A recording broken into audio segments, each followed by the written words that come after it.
Hey everybody, and welcome back to the Fire and Dice channel, where today we're going to do another review video, and today's review is going to be about dungeon stone, dungeon terrain, and building materials.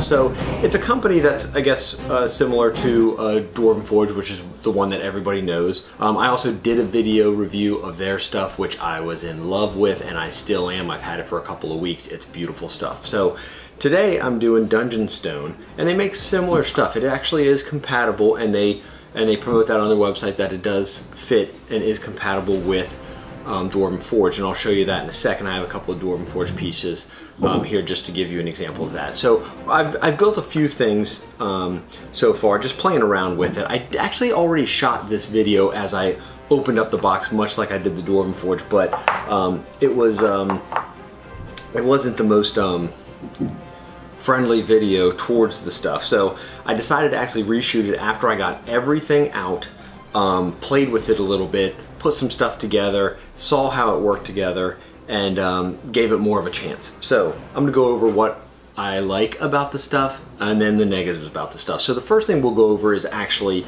the material itself. So the material is actually more like a tile type material as opposed to Dwarven Forge, which is more of some type of composite plastic. It's very hard. You can see Dwarven Forge, it's like a plastic. It would be very extremely hard to break. You'd have to actually attempt to break it. It's not going to crack. I mean, I can drop it on the floor, and as you can see, the Dwarven Forge, it's completely intact with no issues whatsoever.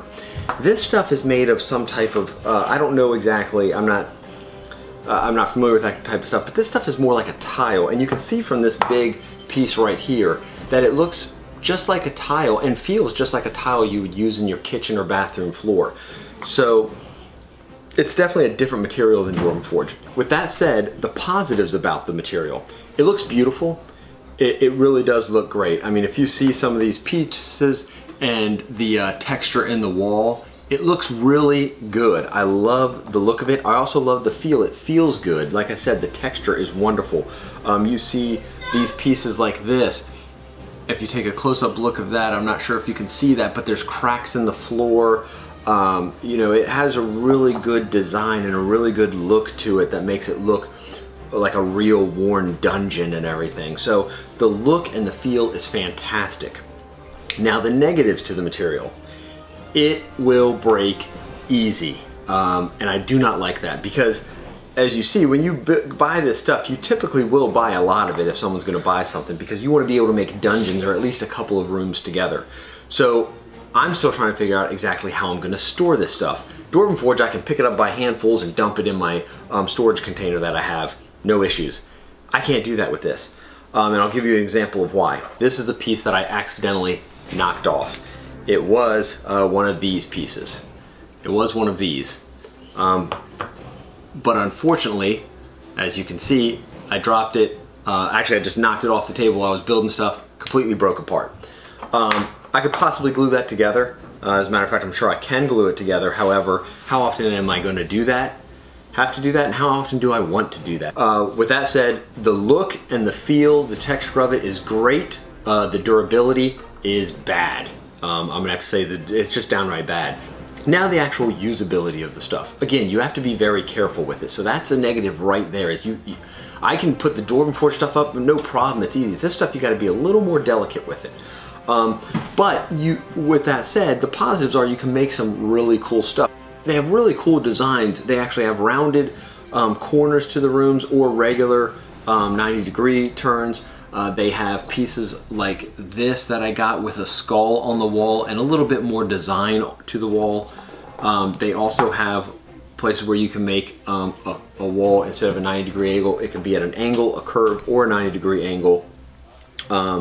So they've got a lot of different design pieces to it. They've got these large pieces for turns and hallways. As you can see, it's just a large turn.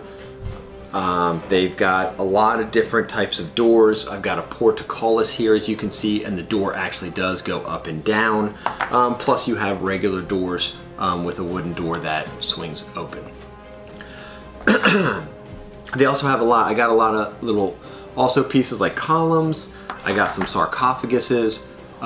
which I'll get back to in a second because there's a problem with those as well. You've got boxes, you've got barrels, you've got a lot of different things like that. So there's a good variety of pieces. However, with that said, it does not go well together.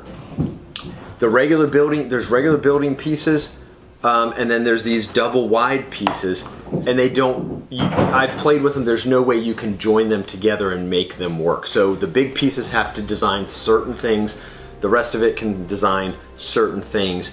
They do not go well together at all. So the compatibility of the pieces together does not work. If you can buy and buy a room, you can make that room, but then you can't really do much else with it. Some of those pieces you can't do anything else with other than build that specific room.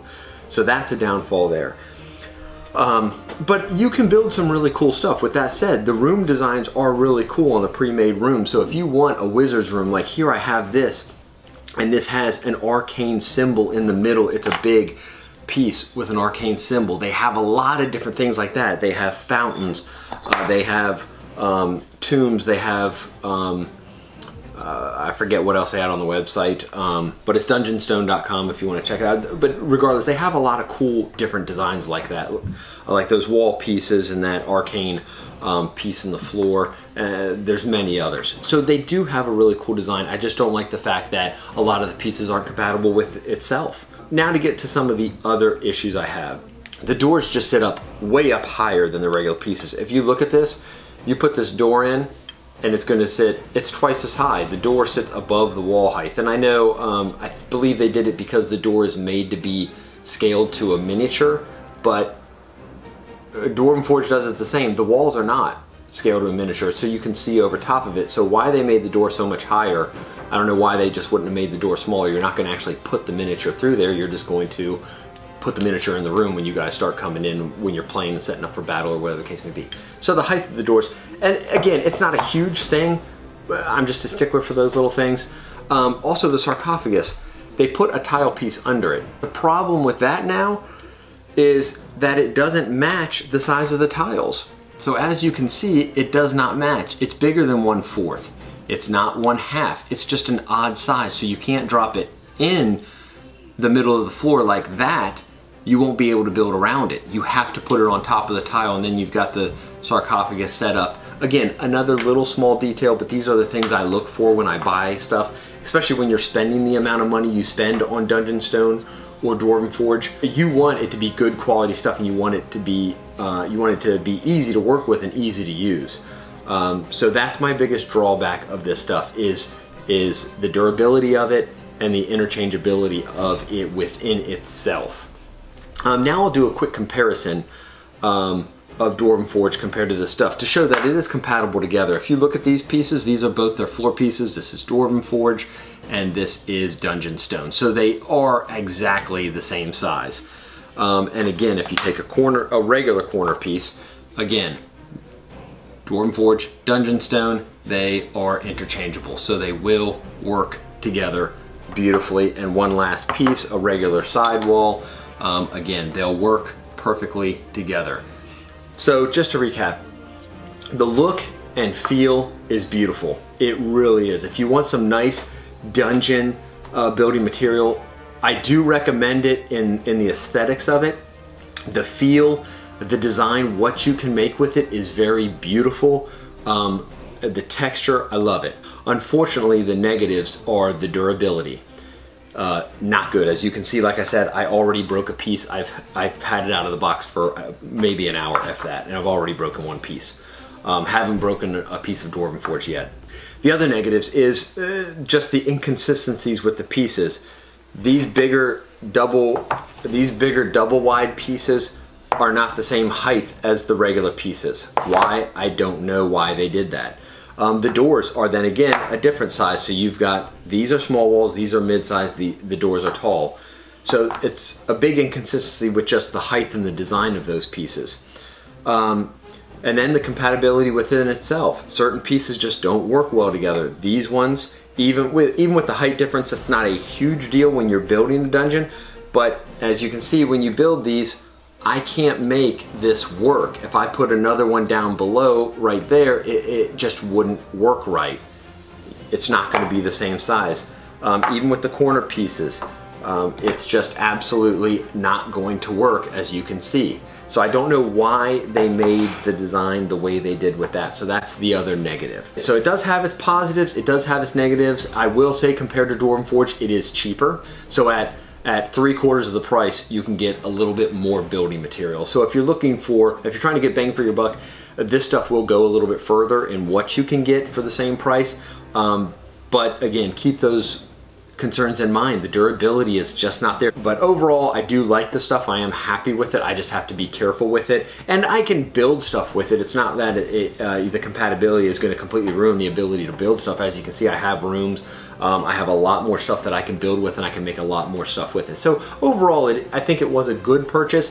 So with that said, I will say that Dwarven Forge is still my preferred building material. I probably would not get any more of this. I'm happy with what I got. But if I did, for any reason, get more dungeon building material, I would not go with Dungeon Stone again. I would definitely go back to Dwarven Forge. And that's my personal preference. That may not be everybody's, but it does have some really cool stuff. So I hate to sound like I'm being negative about the building material. It is pretty cool on a whole. So with that said, we'll go ahead and end the video. I hope you enjoyed it. If you did, smash that like button. Don't forget to subscribe if you haven't done so already, and stay tuned for more videos from the Fire and Dice crew. Thanks.